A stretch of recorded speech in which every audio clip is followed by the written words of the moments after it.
My eyes.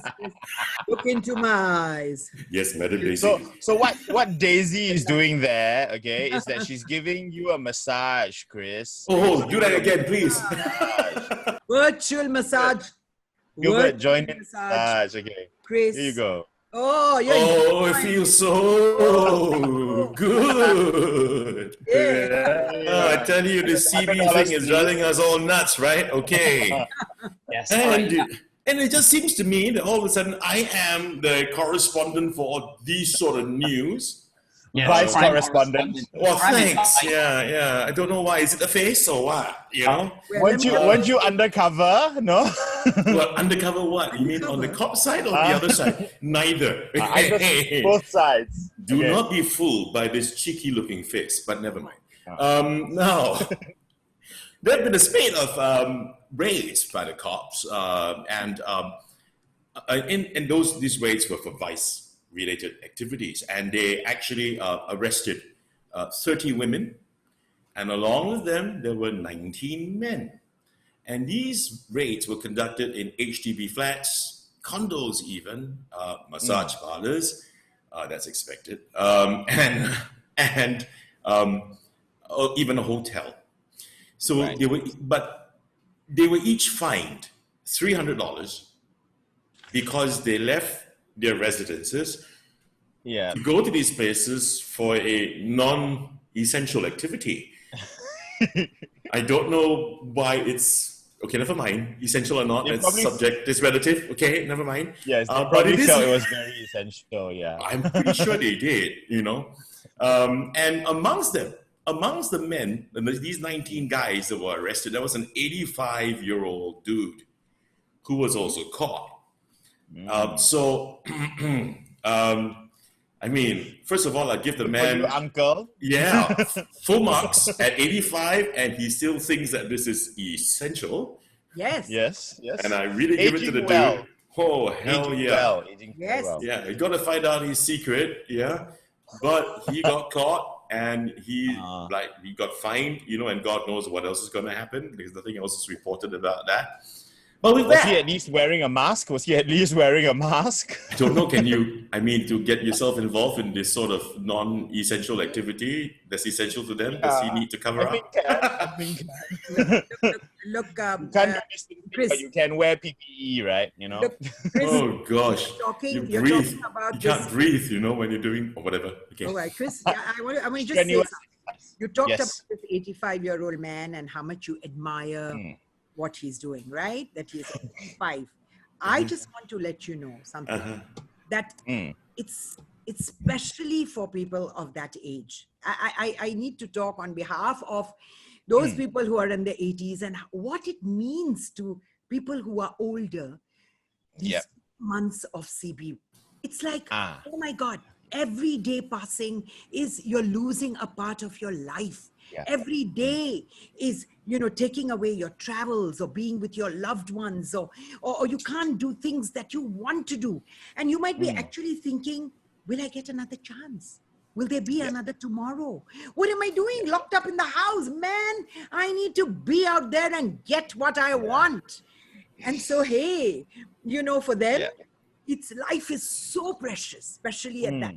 And if that was on his bucket list, going for that excursion was on his bucket list, it was not the fine of social distancing or no social distancing. At 85, I want his damn bucket. Before it's on his bucket list, he completed it. Well done. That's all. We have to ask this guy. You can get him on the show, and not producers. You can get this guy on the show. You just need to ask him, have you been taking the blue pill? Because if not, we want to shake your hand, man. Maybe not shaking the hand, but yeah, high five. Okay, virtually shaking hands. Virtually, Done. Virtual.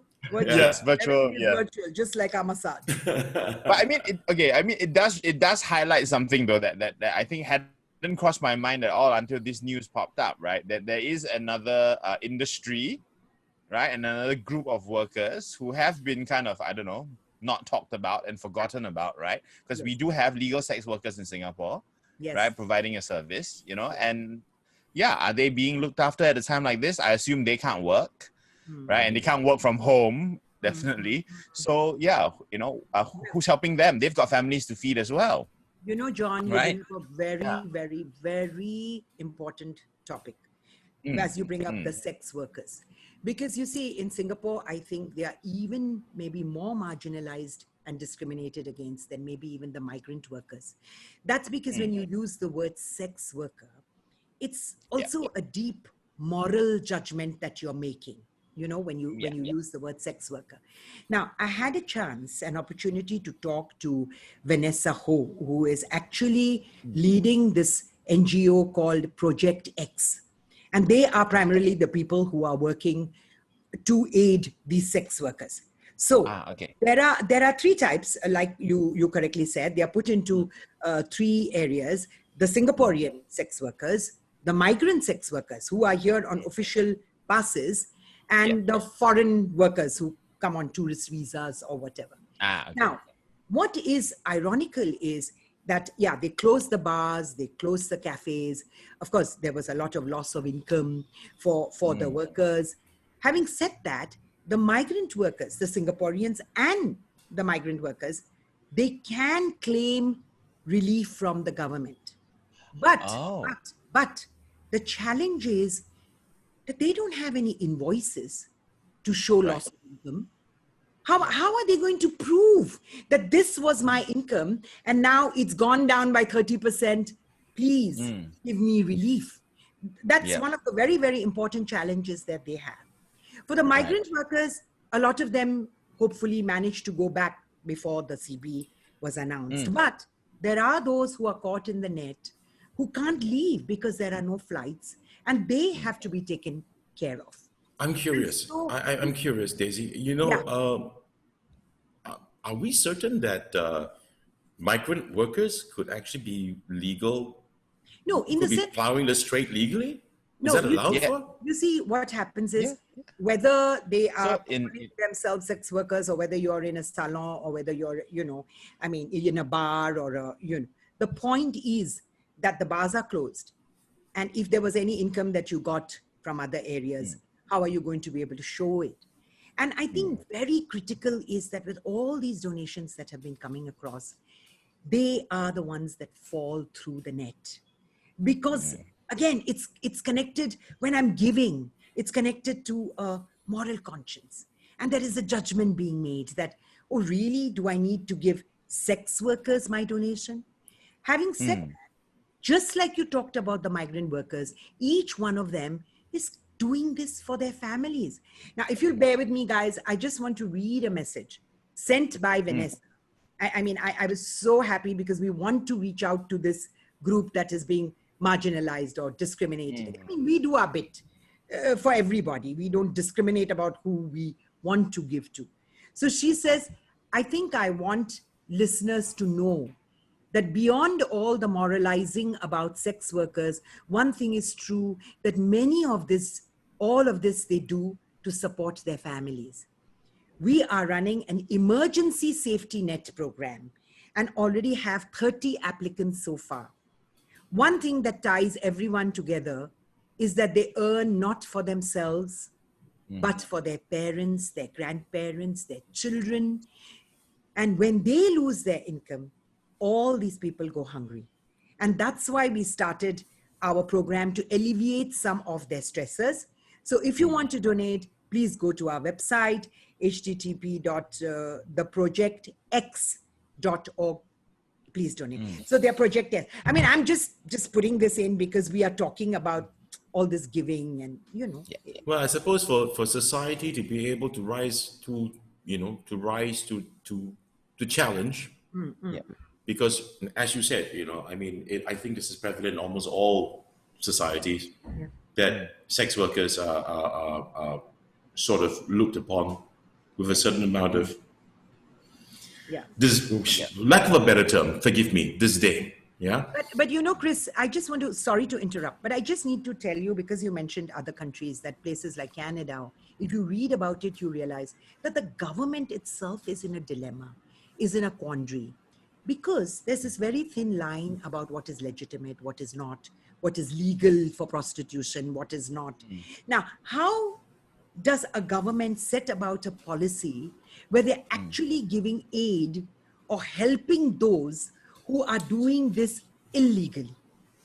I Oh, don't you know what I'm think. trying to say. Yeah, I You know. know what I'm trying I think it's going to be a bit far-fetched for any government to try to help those who are doing it Correct. illegally because they're illegally Yes. here Correct, to begin correct. with, or doing an activity that's completely illegal. Right. But let's talk about the legal ones because I do believe there is a sort of a tracking system for people in the sex trade that's doing it legally. Yeah. Right.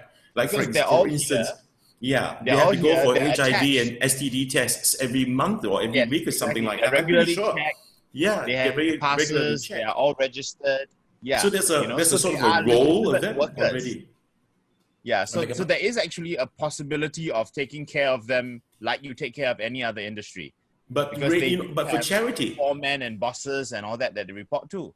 but for example, quote unquote, for again, lack of a better term, forgive me, charity towards the legal sex workers. Let's begin with that. Yeah. Yeah. I like I was saying just now that I suppose society has got to change its perception, and our own inner values have got to be risen in Yes. order for us to accept people of all sorts and from all walks of life and those who need help.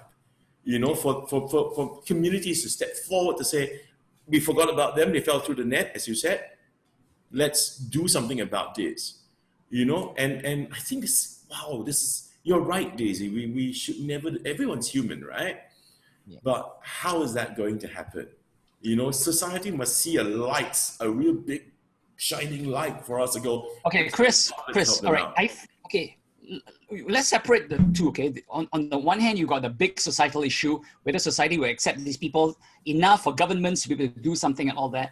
I'm less interested in that because that one you can wait a long time. It's not going to happen. I know. All demoralizing. Yeah. What's more important is how do we help these people right now and, you know, in practical ways. And again, I would like to say that it shouldn't always be government because sometimes governments are constrained.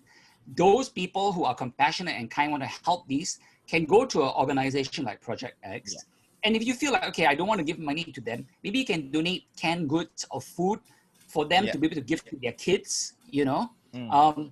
You know, this is an issue that if you actually study it, no woman really, or man for that matter, because in other countries, there are male prostitutes as well, does this because they want to really. They do it because they have to, you know, a lot of cases. And they're already in a difficult position.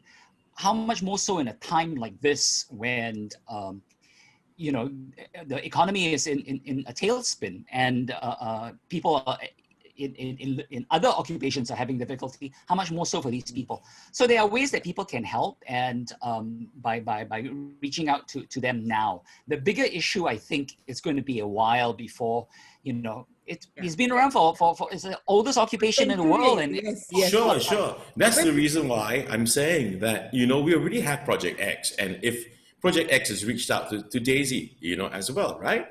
Obviously, they're not getting enough support. So community has got to see things from a perspective that, you know, these people are, you're right, Gilbert. They didn't get into this profession because they wanted to.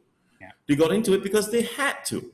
Right? So what I'm saying here is that let people realize that, look, come on, look beyond your own self-righteousness or righteousness, which however you want to see it, or your own values, and look at the deeper value and the meaning that everyone's human and everyone have their own challenges. So if we can help, we just reach out and help, you know, without having any blinkers around us.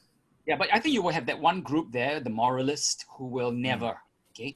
Yeah. So I'm not even talking about them. I think that there are other people out there who are more neutral about this issue and may not be aware, have not even thought, like I myself never thought, you know, okay, exactly, you know, this is a group that's now having difficulty. So maybe I would speak to that group out there, you know, for this group over here who's totally no way in hell, you know, fire and brimstone. Okay, fine. You know, you don't have to, you can shut off this segment, but to the other people out there who are more neutral about this and who may not be aware that there is a group out there that needs help, and these are the sex workers in Singapore. Okay, so let's do this. We have this platform now, right? So I'm going to look right into the camera and I'm going to say this, coming from all of us. I think I can speak for every one of my friends here. All viewers and listeners, if you are listening and watching the show, Okay? There are sex workers out there that really have nothing. And there is a group called Project X. So let's find in our hearts to try and see what we can do about this quietly, no problem. So Right. go find out about Project X Okay. and let's That's help people great. out. Thank you so much. But I also want to end on a bit of a happier note where sex workers are concerned. It's a bit, because I was just reading that sociologists are saying that because of this lockdown, there is a lot of pent-up sexual energy, which is going to be released once the lockdown is over. So, hey, there is, again, every dark cloud has got that silver lining. So if you hang in there, there might be a bonanza by the end of it. Shut up, lah.